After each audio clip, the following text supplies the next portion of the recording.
So many families are suffering. So many coronavirus deaths. But amidst the grief, there's growing anger and a building doubt that the reality doesn't match the official death figures.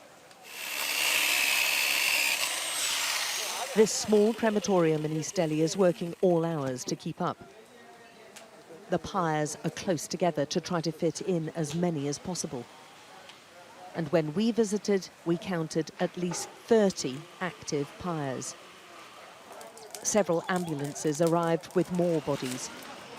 This alone from one private hospital brought 5 dead in one go. Another ambulance driver from a separate hospital told us he'd been driving all day long. I bring about 10 to 12 bodies every day, he tells us. Many of the relatives said they waited hours to get a funeral space, and they're convinced the tally of COVID deaths is far higher than being admitted. Delhi government says that 380 people are dying every day from corona, but it's actually around 1,000, more than 1,000. What do you base that on? How do you know?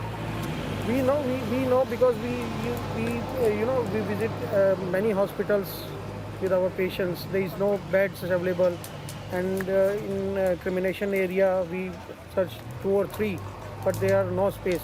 Then finally we came here, and we are waiting from the last 2 or 3 hours. To get a space? Yes, to get the space, yeah.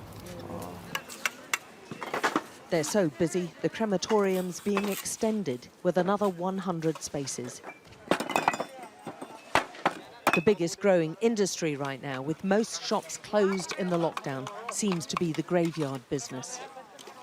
They told us there's a steady stream of funerals throughout the day.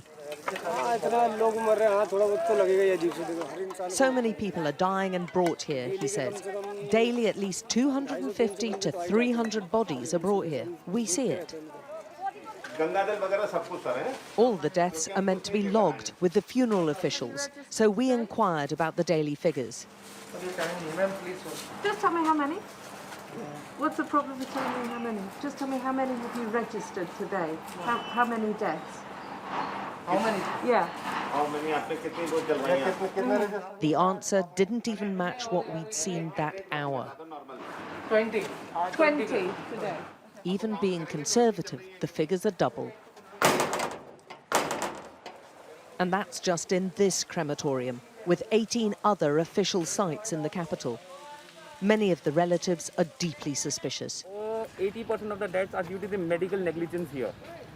What I have realized, we could have saved them, but they were in hospital, they did not get the proper care, what they wanted.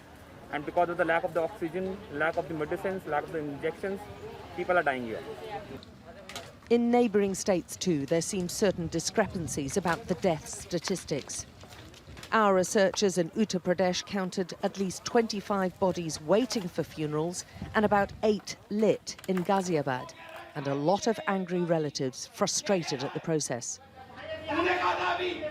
The official insisted they had an average of 6 deaths, and when our researcher questioned this, he was told they'd been instructed to give that low number by higher authorities. The Indian government insists all figures are being faithfully recorded without interference. How many of these deaths could have been avoided if different decisions had been taken? Alex Crawford, Sky News in New Delhi.